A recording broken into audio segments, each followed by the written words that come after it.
Welcome to plasma academy. हमने कल जो लास्ट लेक्चर था उसमें हमने नाभिक की त्रिज्या के बारे में स्टडी की थी।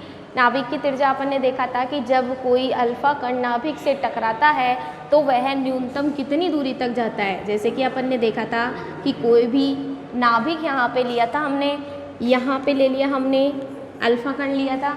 जब अल्फा कण नाभिक की तरफ जाता है, जैसे ये नाभिक की तरफ गया और हमने देखा था कि जो एक अल्फा कण रदरफोर्ड प्रकीर्णन के द्वारा जो किया गया था, जब वो नाभिक अल्फा कण है वो अपने मार्ग से क्या हुआ था, पुनः विक्षेपित हो गया था 180 डिग्री के कोण पर।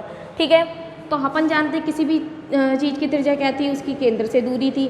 ठीक है, यहाँ से वह न्यूनतम कितनी दूरी तक गया था, वो जो दूरी थी उसको अपन ने माना था कि इसके आधार पर ही हम नाभिक की त्रिज्या का आकलन कर सकते हैं। मतलब ये जो डी या डी नॉट जो दूरी थी अपन ने मानी थी, उसी के आधार पर अपन नाभिक की त्रिज्या का आकलन करते हैं। और ये जो दूरी, ये जो त्रिज्या होती है, मतलब ये जो दूरी आएगी अपनी, वो आएगी फर्मी ऑर्डर की, जिसको अपन बोल सकते हैं 10⁻⁻⁻15 मीटर की कोटि की अपनी ये त्रिज्या आती है। देखिए एक एग्जाम्पल की सहायता से हम इसको देखते हैं। एक एग्जाम्पल लेते हैं। जैसे मैंने कोई एक अल्फा कण लिया है, एक कोई अल्फा कण ले लिया जिसकी मैंने त्रिज्या एनर्जी जो मानी है वो मैंने मान ली 8 मेगा इलेक्ट्रॉन वोल्ट। ठीक है, क्या करा मैंने, कोई एक अल्फा कण लिया है जिसकी एनर्जी मैंने मानी है कि 8 मेगा इलेक्ट्रॉन वोल्ट का जो अल्फा कण है वो क्या लिया था अपन ने, सोने की पतली झिल्ली ली थी रदरफोर्ड प्रकीर्णन में। तो वो जो अल्फा कण है वो सोने की झिल्ली पर जाकर टकरा रहा है, या सोने के परमाणु का एक नाभिक ले लिया उससे जाकर टकरा रहा है, और उसके आधार पर अपन उसको डी नॉट का मान कैलकुलेट करके देखेंगे। तो देखिए हमने नाभिक की त्रिज्या के लिए जो डी नॉट जो दूरी निकाली थी, जिसको अपन ने बोला था निकटतम पहुंच की दूरी डी नॉट, या न्यूनतम उपागमन दूरी जिसको अपन बोलते हैं। तो देखिए जो डी नॉट निकाली थी वो निकाली थी अपन ने 2kZe²/E। ये हमने कल कैलकुलेट की थी, डिराइव कर ली थी पूरी, कि ये जो डी नॉट दूरी है वो किस प्रकार से आई थी, नाभिक की त्रिज्या का आकलन किस प्रकार से किया जाता है। तो देखिए डी नॉट बराबर 2kZe²/E। ये जो 2 है कांस्टेंट फिक्स, के फिक्स मान होता है 9 × 10⁹ जेड या जो भी परमाणु का नाभिक अपन ले रहे हैं वही इसका क्या हो जाएगा, उसका जो एटॉम प्रोटॉन की संख्या होगी वो उसका क्या हो जाएगा, जेड। ठीक है, तो जो डी नॉट आई थी हमारे पास, डी नॉट आई थी 2kZe²/E। यहाँ पे के कांस्टेंट 2 है ये अपने पास, जेड क्या है, किसी भी परमाणु का जो नाभिक ले रहे हैं उसके क्या लेना है अपन को, प्रोटॉन नंबर इसका लेना है। ठीक है, ई फिक्स है 1.6 × 10⁻⁻19 गुलाम। ई एनर्जी, जो भी अपन अल्फा कण या फिर जो भी कण ले रहे हैं जिनकी प्रकीर्णन किया जा रहा है, जिसकी किसी भी नाभिक पर क्या किया जा रही है, बौछार की जा रही है, उस कण की क्या ले रही है अपन को, एनर्जी लेनी है। हाँ, वो भी कौन सी, काइनेटिक एनर्जी। तो देखिए यहाँ से देखिए, यहाँ पे 2 मल्टीप्लाई मैंने मान लिया कि अल्फा कण है उसकी एनर्जी क्या है 8 मेगा इलेक्ट्रॉन वोल्ट। तो यहाँ से आ जाएगा 2 × 9 × के का मान कितना होता है, 9 × 10⁹ मात्रक न्यूटन मीटर स्क्वायर प्रति किलोग्राम स्क्वायर, के Q1 Q2/R² से निकाल सकते हैं। ठीक है, मल्टीप्लाई बाय जेड, मैंने क्या ले लिया, कोई सोने का परमाणु लिया है, उसका नाभिक की बात अपन यहाँ पे कर रहे हैं। ठीक है, क्योंकि जो पतली झिल्ली ली थी वो किसकी ली थी अपन ने, सोने की पतली झिल्ली तो ली थी। तो यहाँ पे अपन ने एक सोने की पतली झिल्ली पर अल्फा कणों की बौछार करवा रहे हैं, तो जेड का मान क्या हो जाएगा, क्या होता है परमाणु क्रमांक सोने का, औरम 79। क्लियर, ई का मान कितना है, तो यहाँ पे जेड का मान रखो 79। ई का मान कितना होता है अपने पास 1.6 × 10⁻⁻19, और इसका क्या करना है, होल स्क्वायर, ई स्क्वायर है ना, तो इसका स्क्वायर डिवाइड बाय एनर्जी। ई का मान कितना है अपने पास 8 मेगा इलेक्ट्रॉन वोल्ट। देखिए मेगा इलेक्ट्रॉन वोल्ट को किस में चेंज करना है, हमें जूल में चेंज करना है। मेगा मतलब 10⁻6 इलेक्ट्रॉन वोल्ट। कैसे एक इलेक्ट्रॉन वोल्ट को जूल में कैसे चेंज करते हैं, 1.6 × 10⁻⁻19 से क्या करेंगे, मल्टीप्लाई करेंगे। तो देखिए 8 मेगा इलेक्ट्रॉन वोल्ट को कैसे लिख सकते हैं अपन, 8 मेगा को क्या लिखा 10⁻6 मल्टीप्लाई बाय इलेक्ट्रॉन वोल्ट को जूल में चेंज किया तो 1.6 मल्टीप्लाई बाय 10⁻⁻19। क्लियर? 1.6 इंटू 10⁻⁻19 से एक बार, दो स्क्वायर है ना, तो एक 1.6 इंटू 10⁻⁻19 कैंसिल। अभी एक बचा हुआ है अपने पास, तो देखिए यहाँ से क्या आ जाएगा 10⁻6 से 10⁻9 को कैंसिल करोगे तो क्या आ जाएगा, कितना आएगा ये 10⁻3। तो देखिए इसको मल्टीप्लाई करेंगे, इसको और कैंसिल कर दो, 4 बार कैंसिल हो जाएगा, यहाँ से आ जाएगा 9 मल्टीप्लाई बाय 79, इसको 4 को ये 1.6 और है ना अपने पास, अभी चलो रहने दो, ये 4 आ गया, मल्टीप्लाई बाय 1.6 मल्टीप्लाई बाय 10⁻⁻19, ये तो है ही है।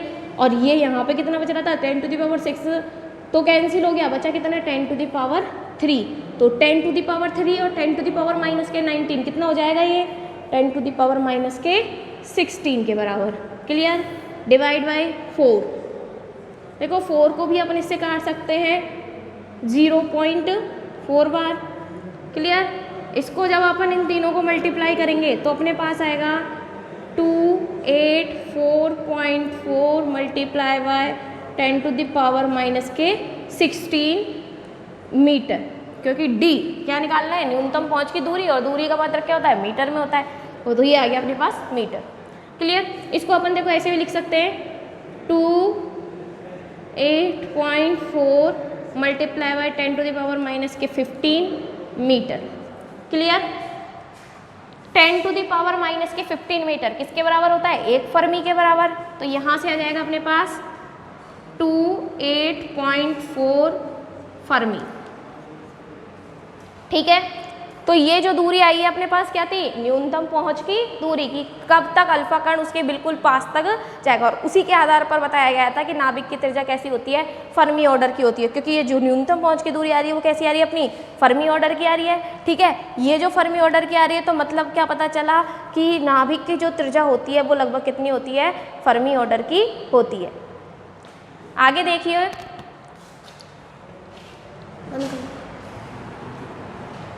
देखिए, नाभिक की त्रिज्या के बारे में डिस्कस कर रहे थे। हमने एक हाइड्रोजन परमाणु का एटम लेना है।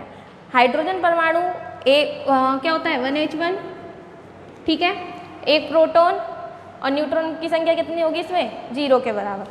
ठीक है, तो इसमें अगर अपन प्रोटॉन या न्यूट्रॉन की बात करें तो देखिए कोई भी अपन नाभिक लेते हैं, किसी भी परमाणु का नाभिक लेते हैं तो नाभिक का आकार क्या होता है, गोलाकार होता है। सूक्ष्म केंद्र जैसे अपन ने माना था कि परमाणु का जो समस्त द्रव्यमान है वो सूक्ष्म भाग में केंद्रित होता है, जिसे अपन ने क्या बोला था, नाभिक, और उसका आकार क्या माना था, गोलाकार। तो देखिए नाभिक का आकार होता है गोलाकार, और अपन जानते हैं कि हमने मान लिया कि नाभिक की जो त्रिज्या है, माना नाभिक की त्रिज्या क्या मान ली,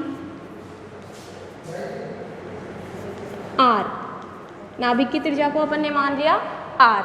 अब नाभिक के अंदर क्या उपस्थित होते हैं, न्यूक्लियॉन्स उपस्थित होते हैं, न्यूट्रॉन और प्रोटॉन उपस्थित होते हैं। तो हमने कोई भी एक प्रोटॉन या न्यूट्रॉन लिया और उसकी त्रिज्या को अपन ने मान लिया r0। ये क्या है, प्रोटॉन या न्यूक्लियॉन्स का कोई रेडियस मान लिया।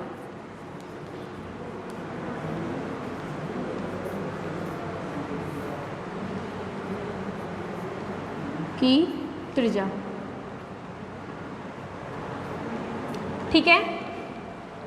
अगर अपन कुल न्यूक्लियॉन्स की रेडियस, जब अपन जैसे अपन ने माना कि नाभिक की त्रिज्या क्या मानी अपन ने, r के बराबर, नाभिक क्या है, गोलाकार।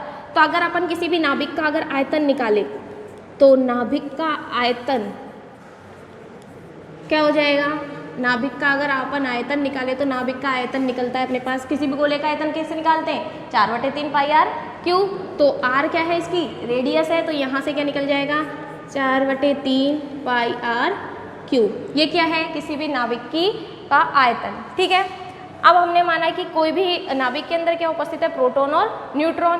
प्रोटॉन और न्यूट्रॉन मतलब न्यूक्लियॉन्स। अगर हमने मान लिया कि एक न्यूक्लियॉन की जो रेडियस है वो क्या है, r0। पूरा जो नाभिक की बात करें तो उसका जो एटॉमिक नंबर होता है वो होता है a। तो पूरे जो कुल मिला के a क्या है, जो कि हम जानते हैं a क्या है, न्यूट्रॉन प्लस प्रोटॉन।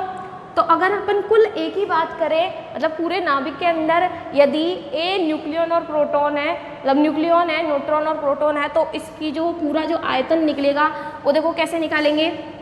नाभिक का जो पूरा आयतन निकलेगा इसके अकॉर्डिंग कितना आ जाएगा, 4/3 पाई आर नॉट का क्यूब और इनटू में ए, मतलब एक न्यूक्लियन की त्रिज्या तो ये थी। अगर अपन इसके संपूर्ण न्यूक्लियनों का आयतन निकाले, क्योंकि संपूर्ण न्यूक्लियनों का आयतन मतलब ए बराबर क्या होता है, न्यूट्रॉन प्लस प्रोटॉन, तो यहाँ पे संपूर्ण या पूर्ण न्यूक्लियन, सभी न्यूक्लियंस का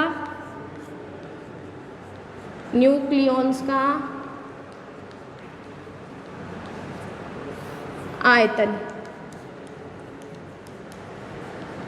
एक न्यूक्लियंस का आयतन अगर अपन निकाले तो 4/3 पाई आर नॉट क्यूब हो जाएगा, लेकिन सभी न्यूक्लियंस का आयतन निकाले तो सभी का क्या होता है, कुल अगर देखें तो न्यूट्रॉन प्लस प्रोटॉन, तो ये आ जाएगा मल्टीप्लाई बाय ए। क्लियर। अब देखिए नाभिक के अंदर क्या उपस्थित है, न्यूक्लियन ही तो उपस्थित है, तो सारे जो न्यूक्लियन है वो सभी मिलकर क्या करेंगे, पूरे नाभिक के आयतन का निर्माण करेंगे। मतलब ये जो नाभिक का आयतन है वो अपन इसके बराबर में लिख सकते हैं, क्योंकि ये भी नाभिक का आयतन और ये क्या है, सभी न्यूक्लियंस का आयतन, और नाभिक के अंदर क्या उपस्थित है, न्यूक्लियंस ही उपस्थित है, तो सभी न्यूक्लियंस का आयतन को अपन किसके बराबर लिख सकते हैं, नाभिक के आयतन के बराबर। तो देखिए यहाँ से अगर अपन दोनों को बराबर करें तो 4/3 पाई आर क्यूब बराबर 4/3 पाई आर नॉट क्यूब और मल्टीप्लाई बाय ए। समझ में आया। देखिए ये तो क्या है अपने पास, किसी भी नाभिक का आयतन, आर रेडियस वाले किसी भी नाभिक का आयतन, और ये क्या है अपने पास कि हमने माना था कि एक न्यूक्लियन का जो रेडियस है वो मान लिया अपन ने आर नॉट, उसके अंदर कई सारे न्यूक्लियंस उपस्थित है, हम एक ही बात करते हैं तो ए क्या होता है, पूरे न्यूट्रॉन प्लस प्रोटॉन। ठीक है, तो पूरे जो न्यूक्लियंस का जो आयतन आएगा वो क्या आ जाएगा, मल्टीप्लाई बाय ए। तो यहाँ से देखिए 4/3 पाई से पाई कैंसिल, तो यहाँ से आ जाएगा अपने पास आर क्यूब बराबर आर नॉट का होल क्यूब इंटू में ए। ठीक है, इसको अपन एक तरीके से वो लिख सकते हैं, देखिए आर, इसकी घात भी 3, इसकी घात भी 3, तो इसको अगर अपन 1/3 से करें तो यह आ जाएगा आर नॉट ए की पावर 1/3। ये मान अपने पास नाभिक की त्रिज्या का आता है, r बराबर आर नॉट ए की पावर 1/3। इसी के द्वारा नाभिक की त्रिज्या का आकलन किया जाता है, जहाँ पे ए तो क्या है अपने पास किसी भी परमाणु की द्रव्यमान संख्या, मतलब कुल न्यूट्रॉन प्लस प्रोटॉनों की संख्या, और आर नॉट इसका मान फिक्स होता है, इसका मान फिक्स होता है, आर नॉट का मान होता है अपने पास 1.2 फर्मी होता है या फिर 1.3 फर्मी। ठीक है, इनके बीच का अपने पास ये मान फिक्स होता है आर नोट का। अब देखिए 1.2 फर्मी तो कब लिखेंगे और 1.3 फर्मी कब लिखेंगे, जब भी नाभिक की त्रिज्या का आकलन विद्युत चुंबकीय गुणों के आधार पर किया जाता है, तब अपन आर नोट का मान लेते हैं 1.2 फर्मी। क्लियर।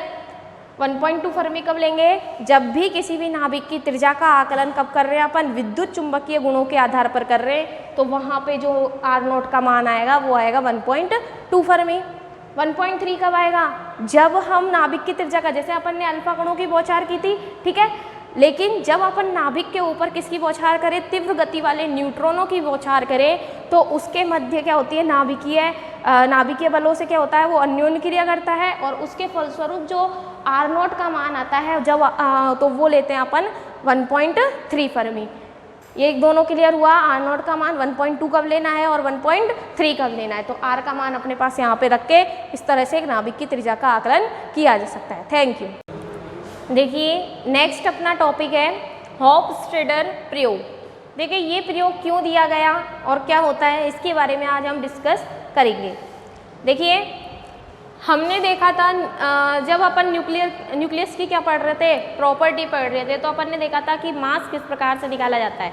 कैसे निकाला था कि कोई AMU तो उसकी यूनिट होती है, तो अगर किसी द्रव्यमान संख्या को, नाभिक की द्रव्यमान संख्या को किससे मल्टीप्लाई कर दें, 1 AMU से अगर मल्टीप्लाई कर दें तो जो मान आता है वो अपन अपने पास आता है किसका, नाभिक के द्रव्यमान का। क्लियर। अब देखिए द्रव्यमान तो आ गया, द्रव्यमान का आवेश देखें तो आवेश कैसे निकालते हैं कि जेड को अपन ने किससे मल्टीप्लाई किया था 1.6 × 10⁻⁻⁻19 गुलाम से, तो उसका आवेश आ गया था। ये तो दोनों चीज़ें अपने पास आ गई थी, लेकिन इनका वितरण नाभिक के अंदर किस प्रकार से होता है, क्या सभी जगह एक समान रूप से वितरित होता है या फिर इसका वितरण अलग होता है, तो उसको समझने के लिए ये प्रयोग किया गया था, जिसे अपन नाम देते हैं हॉफस्टेडर प्रयोग, जिसको किया गया था हॉफस्टेडर नामक वैज्ञानिक के द्वारा। उन्होंने क्या किया, इलेक्ट्रॉन्स की जैसे अल्फा कणों की बौछार नाभिक के ऊपर की गई थी, सोने की पतली झिल्ली के ऊपर की गई थी, इसी प्रकार से इन्होंने क्या किया, इलेक्ट्रॉन्स कौन से उच्च ऊर्जा वाले, जिनकी ऊर्जा क्या हो 200 मेगा इलेक्ट्रॉन वोल्ट से 500 मेगा इलेक्ट्रॉन वोल्ट के बीच की हो, या इसके अकॉर्डिंग मतलब इसके अप्रोक्स जिसकी इलेक्ट्रॉन्स की क्या हो एनर्जी हो, उन इलेक्ट्रॉनों को की जो बौछार थी वो इस गोल्ड फॉइल के ऊपर की थी, और गोल्ड फॉइल के ऊपर करने पर उन्होंने किसी भी नाभिक के अंदर आवेश वितरण का पता लगाया।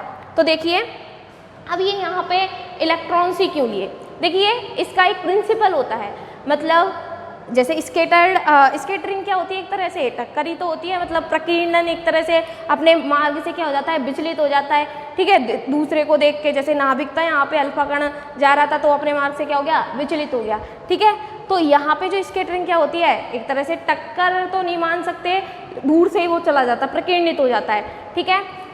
तो यहाँ पे जो इलेक्ट्रॉन और नाभिक, तो इलेक्ट्रॉन या फिर कोई भी जो कण जिसकी अपन को टक्कर करवानी है, ठीक है, उसका जो तरंग दैर्ध्य होगा वो नाभिक के आकार की कोटि का होना चाहिए, तभी उसके आवेश घनत्व का या फिर उसके अंदर किस प्रकार से मास डिस्ट्रीब्यूशन है या चार्ज डिस्ट्रीब्यूशन है उसका अपन पता कर सकते हैं। तो देखिए इलेक्ट्रॉन्स जैसे हाई अपने नाभिक की रेडियस क्या होती है 10⁻⁻15 मीटर की, ठीक है।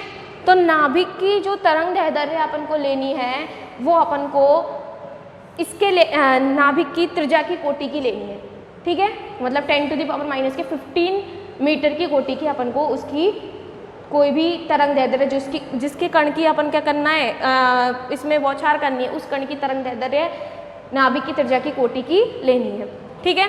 अब देखिए इलेक्ट्रॉन्स, जैसे इलेक्ट्रॉन, प्रोटॉन, न्यूट्रॉन, जैसे अल्फा बीटा गामा इनकी बात करें तो इनकी जो तरंग दैर्ध्य है वो नाभिक की त्रिज्या की कोटि की नहीं होती, ठीक है। तो यहाँ पे अपन क्या करेंगे, इलेक्ट्रॉन, प्रोटॉन या न्यूट्रॉन्स की बात करेंगे, ठीक है। अब देखिए अगर हम न्यूट्रॉन्स लेते हैं तो न्यूट्रॉन्स में देखो, न्यूट्रॉन्स क्या है, नाभिक का ही तो पार्ट है, तो इनमें क्या होता है कि किसी भी नाभिक और न्यूट्रॉन्स के मध्य क्या क्रियाएं होंगी इसके बारे में संपूर्ण जानकारी किसी को उपलब्ध नहीं थी, किसी को पता नहीं थी। तो इसीलिए हमने यहाँ पे न्यूट्रॉन्स ना लेके क्या लिया, इलेक्ट्रॉन्स, हमने क्या हॉफस्टेडर ने, ठीक है। तो हॉफस्टेडर ने यहाँ पे न्यूट्रॉन्स ना लेकर क्या लिए, इलेक्ट्रॉन्स लिए। तो यहाँ पे जो इलेक्ट्रॉन्स लिए गए उनकी एनर्जी बहुत हाई की गई, मतलब तीव्र ऊर्जा वाले हमें क्या लेने हैं, यहाँ पे इलेक्ट्रॉन लेने हैं जिनकी ऊर्जा क्या हो 200 मेगा इलेक्ट्रॉन वोल्ट से 500 मेगा इलेक्ट्रॉन वोल्ट के बीच, ठीक है। तो यहाँ से हमने इलेक्ट्रॉन्स लिए, इलेक्ट्रॉन एक्सीलरेटर की सहायता से इनको, एक्सीलरेटर मतलब त्वरित, ठीक है। तो इस त्वरित की सहायता से क्या करा, इलेक्ट्रॉन्स को एक्सीलरेट करे, एक्सीलरेट करने के पश्चात उनको हमने एक स्लिट से गुजारा, ठीक है। हॉफस्टेडर का प्रयोग किया जा रहा है। हॉफस्टेडर ने क्या किया, इलेक्ट्रॉन्स लिए तीव्र ऊर्जा वाले जिसकी तरंग दैर्ध्य क्या हो 10⁻⁻15 मीटर की कोटि की होनी चाहिए। तो ये जो तीव्र गति वाले इलेक्ट्रॉन्स थे इनकी जो तरंग दैर्ध्य आई थी अगर जब इनकी एनर्जी इतनी हो जाए, ठीक है, मतलब दहली ऊर्जा से भी दहली ऊर्जा के बराबर हो जाए तो इसका जो मान आएगा वो तरंग नाभिक की त्रिज्या की कोटि के मान का बराबर आएगा, ठीक है। तो तीव्र गति वाले इलेक्ट्रॉन्स लिए जिनको एक स्लिट के गुजारा, ठीक है। स्लिट ने क्या किया, इनको एक पुंज के रूप में बना दिया। यहाँ पे लगा हुआ था मोमेंटम फिल्टर।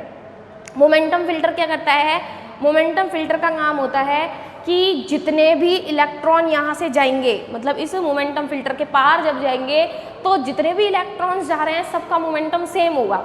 जैसे अगर जिसका भी मोमेंटम अगर अलग हुआ तो वो यहीं पे रोक देगा मोमेंटम पे। जैसे फिल्टर क्या काम करता है, चलनी क्या काम करती है, गंदी चीज़ को ऊपर ले लेती है, साफ साफ पानी नीचे निकाल देती। इसी प्रकार से जो ये मोमेंटम फिल्टर है वो क्या करेगा, समान समान मोमेंटम वाले इलेक्ट्रॉन्स को तो जाने देगा और जिसका मोमेंटम समान नहीं है उनको यहीं पे रोक लेगा। ठीक है, तो समान मोमेंटम वाले इलेक्ट्रॉनों को जाने दिया और फिर समान मोमेंटम वाले इलेक्ट्रॉन जब इस गोल्ड की फॉइल से टकराए, गोल्ड फॉइल मतलब सोने की झिल्ली, तो इस गोल्ड की फॉइल से जब टकराएंगे तो वो किसी थीटा कोण पर क्या हो गए, प्रकीर्णित हो जाते हैं, जिसको अपन थीटा को क्या बोलते हैं, प्रकीर्णन कोण। ये जो गोल्ड फॉइल है एक चैम्बर में रखी हुई है, यहाँ से ही स्कैटर्ड हो रहे पार्टिकल, इस पूरी जो कक्षा है इसको बोला जाता है स्कैटरिंग चैम्बर। ठीक है, क्योंकि यहाँ से क्या हो रहे हैं, अल्फा पार्टिकल इलेक्ट्रॉन क्या हो रहे हैं, स्कैटर्ड हो रहे हैं। तो ये जो इलेक्ट्रॉन्स है यहाँ से स्कैटर्ड हुए थीटा कोण पर, ये क्या हुआ, उनका प्रकीर्णन हो गया। अब देखिए यहाँ पे इनका मोमेंटम बिल्कुल सेम था, जितने भी इलेक्ट्रॉन आ रहे थे उनका मोमेंटम क्या था, सेम था। जब ये जो गोल्ड फॉइल है इससे टकराएंगे तो इनके मोमेंटम में जब कुछ चेंज आएगा उस चेंज को इस मैग्नेटिक स्पेक्ट्रोस्कोपी से मापा जाता है। ये क्या लगा हुआ है यहाँ पे, मैग्नेटिक स्पेक्ट्रोस्कोपी, और उसकी सहायता से इसमें जितने भी इलेक्ट्रॉन्स आ रहे हैं, पहले तो क्या था, उनका मोमेंटम समान था, जब इससे उसने क्या करा, स्कैटरिंग की, तो स्कैटरिंग के पश्चात जो इनका मोमेंटम है वो किस प्रकार से चेंज हुआ, वो मैग्नेटिक स्पेक्ट्रोस्कोपी के द्वारा जांचा जाता है। ठीक है, तो इसके आधार पर उन्होंने कि किसी भी नाभिक के अंदर किस प्रकार से आवेश वितरण हो रहा है या किस प्रकार से उसका द्रव्यमान डिस्ट्रीब्यूशन है, उस सबको उसमें समझाया गया। तो देखिए केवल हमको यहाँ पे इस एक्सपेरिमेंट को ध्यान रखना है, क्या किया गया था, इलेक्ट्रॉन्स लिए थे तीव्र गति या ऊर्जा वाले, जिसकी तरंग दैर्ध्य किसकी हो, नाभिक के आकार की कोटि की हो। ठीक है, तो इसमें जो ऊर्जा ली गई थी नाभिक इलेक्ट्रॉन्स की, वो 200 मेगा इलेक्ट्रॉन वोल्ट से 500 मेगा इलेक्ट्रॉन वोल्ट के बीच की ली थी। फिर उनको क्या करा, स्लिट से गुजारा, स्लिट के बाद उनको मोमेंटम फिल्टर से गुजारा, जिससे क्या हुआ, उनका जितने भी इलेक्ट्रॉन्स थे उनका मोमेंटम समान हो गया। मोमेंटम फिल्टर से गुजारने के बाद इस गोल्ड की फॉइल पर उनके क्या कराई, स्कैटरिंग कराई। गोल्ड की फॉइल से जब स्कैटरिंग कराई गई तो उनके मोमेंटम में क्या चेंज हुआ, उसको मैग्नेटिक स्पेक्ट्रोस्कोपी के द्वारा नापा गया।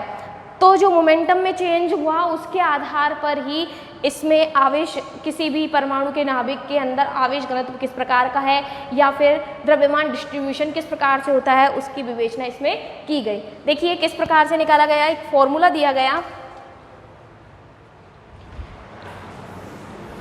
ये तो अपना हॉफस्टेडर का प्रयोग है, वो एक्सपेरिमेंट किस प्रकार से किया गया है, इसकी rho not upon 1 plus exponential of r minus r not upon delta. ये जो हॉफस्टेडर प्रयोग था, हॉफस्टेडर ने जो प्रयोग किया था, इसके आधार पर जो मोमेंटम में चेंज हुआ उसके आधार पर एक आवेश घनत्व का फॉर्मूला निकाला गया, जिसमें मान रख के देखें तो प्रायोगिक और सैद्धांतिक दोनों मान क्या हुए, लगभग बराबर से आए। मतलब जो आवेश घनत्व का वितरण है वो इसी के आधार पर नाभिक के अंदर होता है। तो देखिए यदि हम इसमें त्रिज्या, ये तो क्या है, देखिए ये तो होता है रो नॉट, तो होता है किसी भी नाभिक के केंद्र पर उसका आवेश घनत्व कितना है। रो नॉट क्या है, किसी भी नाभिक के केंद्र पर, जैसे अपन किसी नाभिक की बात करें यहाँ पे, तो नाभिक के केंद्र पर आवेश घनत्व कितना है वो दर्शाता है रो नॉट को। क्लियर, 1 प्लस एक्सपोनेंशियल सब जानते हैं, ई की पावर आर क्या है, नाभिक की रेडियस, त्रिज्या। आर नॉट देखिए ये अपन ग्राफ से समझेंगे। ठीक है, तो देखिए जब अपन रो और आर मतलब नाभिक की त्रिज्या और आवेश घनत्व दोनों के मध्य ग्राफ बनाते हैं, तो इस प्रकार से अपन को वो ग्राफ प्राप्त होता है। ये तो ले लिया अपन ने रेडियस, ये एक्सपेरिमेंट से डिस्कस किया गया था और उसी के आधार पर निकाला गया था। तो देखिए जब रेडियस और रो मतलब आवेश घनत्व और त्रिज्या के मध्य जब ग्राफ बनाया जाता है तो वो जो ग्राफ मिलता है वो इस प्रकार से, कुछ इस प्रकार से मिलता है। स्टार्टिंग में मान कांस्टेंट और धीरे धीरे क्या होता है वो डिक्रीज होता है। तो देखिए जैसे यहाँ पे मैंने मान लिया ये रेडियस क्या थी, यहाँ पे 0, इसका मान मैंने मान लिया 0.1, यहाँ पे मान लिया 0.5, आधा 0.5 और यहाँ पे मैंने मान लिया पूरा 1.0। यहाँ पे कितना हो जाएगा 9.8 समथिंग कुछ। ठीक है, तो देखिए जब आवेश घनत्व और त्रिज्या के मध्य ग्राफ बनाया जाता है तो देखिए स्टार्टिंग में जो आवेश घनत्व है वो क्या था, कांस्टेंट था। मतलब अगर अपन किसी नाभिक की बात करें तो नाभिक के मध्य जो ये रेडियस होती है, जैसे ये पूरी नाभिक की रेडियस, इसके केंद्र पर तो क्या है इसका मान रो नोट के बराबर है। यदि यहाँ पे अपन r बराबर 0 रख दे तो रो बराबर क्या आ जाएगा, रो नोट के बराबर आ जाएगा। तो देखिए क्यों आया, क्योंकि जो नाभिक के केंद्र के ऊपर अगर अपन वो आवेश घनत्व की बात करें तो वो आता है अपने पास रो नोट के बराबर। मतलब अगर अपन r बराबर 0 की बात करें तो यहाँ पे जो ये मान आएगा वो किसके बराबर आएगा, रो नोट के बराबर। क्लियर। r क्या है, किसी भी नाभिक की रेडियस। अब देखिए यहाँ से अपने पास आवेश घनत्व का मान क्या हो रहा है, डिक्रीज हो रहा है। यहाँ तक तो क्या था, बिल्कुल कांस्टेंट। इसके बाद इसका क्या मान हो रहा है, डिक्रीज हो रहा है। अब ये जो r नॉट होता है, r नॉट देखो क्या होता है, किसी भी नाभिक के अंदर आवेश घनत्व का वह मान जब आवेश घनत्व का जो कुल मान था, टोटल मान था, उसका क्या हो जाए, वो बिल्कुल आधा हो जाए। जैसे यहाँ पे 1 तो यहाँ पे क्या आ जाएगा 0.5। तो ये कहलाता है अपना r नॉट, नाभिक की त्रिज्या। क्लियर। r नॉट क्या है, देखिए वापस से समझिए, जब r नॉट का मान घटके कितना आ जाए, उसका बिल्कुल आधा। जैसे r नॉट का मान क्या था, स्टार्टिंग में 1 था और 1 से क्या हो गया फिर 0.5। तो r नॉट का मान घटके क्या आ जाए 0.5, मतलब उसका आधा हो जाए, तो वो जो मान कहलाएगा उसके मान को ही अपन क्या कहते हैं, उसकी r नॉट या नाभिक की रेडियस। क्लियर। डेल्टा देखो क्या होता है, डेल्टा होता है कि किस दर से उसका मान डिक्रीज हो रहा है, उसको बोलते हैं अपन डेल्टा या क्षीणन की दर। ठीक है, क्षीणन की दर मतलब किस मान से उसका मान क्या हो रहा है, डिक्रीज हो रहा है, किस दर से, किस ऑफ रेट ऑफ चेंज। तो उस रेट से क्या हो रहा है, डिक्रीज हो रहा है, वो कहलाती है अपनी क्षीणन की दर डेल्टा या विचलन, जिसको अपन बोल सकते हैं। एक देखिए, जब रो नॉट का मान अधिकतम मान का, जैसे ये 9.8 है, इस 9.8 और जब ये 9.8 से घटकर कितना हो जाए 0.1 हो जाए, ये जो दूरी कहलाती है, ये इसको अपन मानते हैं d। किसी भी नाभिक की मोटाई, जैसे अपना पास नाभिक है तो ये तो इसकी कुछ सतह की भी तो मोटाई होगी, सरफेस की भी तो मोटाई होगी, तो वो जो मोटाई है उसको अपन डिनोट करते हैं स्मॉल d से। तो जब रो नोट का मान 9.8 तथा 0 से घटकर क्या हो जाए 0.8, 9.8 से घटकर क्या हो जाए 0.81, तो ये आ जाएगा अपने पास d, नाभिक की सरफेस की मोटाई। क्लियर, यहाँ तक समझ में आया। रो क्या है, आवेश घनत्व। हॉफस्टाडर प्रयोग से आवेश घनत्व का सूत्र दिया गया था, रो बराबर रो नोट अपॉन 1 प्लस ई की पावर r माइनस के r नोट डेल्टा। रो नोट क्या होता है, किसी भी नाभिक के केंद्र पर उसका आवेश घनत्व। r क्या होता है, नाभिक की त्रिज्या। r नोट यहाँ पे क्या होता है, जहाँ पे रो नोट का मान क्या हो जाए, उसके मान का आधा। डेल्टा क्या हो जाए, डेल्टा क्या कहलाता है, क्षीणन की दर की किस रेट ऑफ से वो क्षीण हो रहा है, मतलब किस रेट से वो क्या हो रहा है, कम हो रहा है। ठीक है, उसको अपन बोलते हैं डेल्टा। तो क्लियर सबको कि किस प्रकार से नाभिक के मध्य आवेश घनत्व का मान निकाला जाता है। इसमें देखो क्या होता है, नाभिक के केंद्र पे तो सबसे ज़्यादा घनत्व होता है और धीरे धीरे नाभिक से जब दूरी बढ़ती जाती है, नाभिक से जब दूरी बढ़ती जाती है तो उसमें आवेश घनत्व का मान क्या होता है, डिक्रीज होता है। इस ग्राफ से क्या पता चल रहा है कि स्टार्टिंग में तो क्या है कांस्टेंट, कि केंद्र पे तो बिल्कुल क्या है घना अपने पास नाभिक का घनत्व होगा, द्रव्यमान वगैरह सब यहाँ पे सबसे ज़्यादा होगा। ठीक है, लेकिन जब दूरी की बात करें अपन, जैसे जैसे रेडियस बढ़ती जाती है तो उसका जो घनत्व है वो धीरे धीरे क्या होता है, कम होता जाता है। मतलब यहाँ पे जो न्यूक्लियॉन्स है थोड़ी दूर हो जाते हैं। ठीक है, तो नाभिक के केंद्र पर नाभिक का घनत्व सबसे अधिक होता है और जैसे जैसे दूरी बढ़ती जाती है उसका जो आवेश घनत्व या द्रव्यमान घनत्व की अगर अपन बात करें तो वो क्या हो जाता है, कम होता जाता है। अगर अपन देखो जेड क्या होता है, प्रोटॉन नंबर। अगर Z is less than equal to 6 है, ठीक है, जेड का मान अगर कम है, Z is less than equals to 6 है, तो इसका मान कांस्टेंट ना होके बिल्कुल कम होता जाता है। ठीक है, मतलब ये जो दूरी है ना ये 0 पॉइंट कांस्टेंट वाली, ये जो दूरी है वो धीरे धीरे कम होने लगती है जेड का मान कम होते होते, और जेड जब 6 के पास आ जाता है तो उसमें इसका मान बिल्कुल कम हो जाता है और ये बिल्कुल नीचे गिर जाती है, जिसको अपन बोलते हैं क्षीणन की दर। Clear, thank you.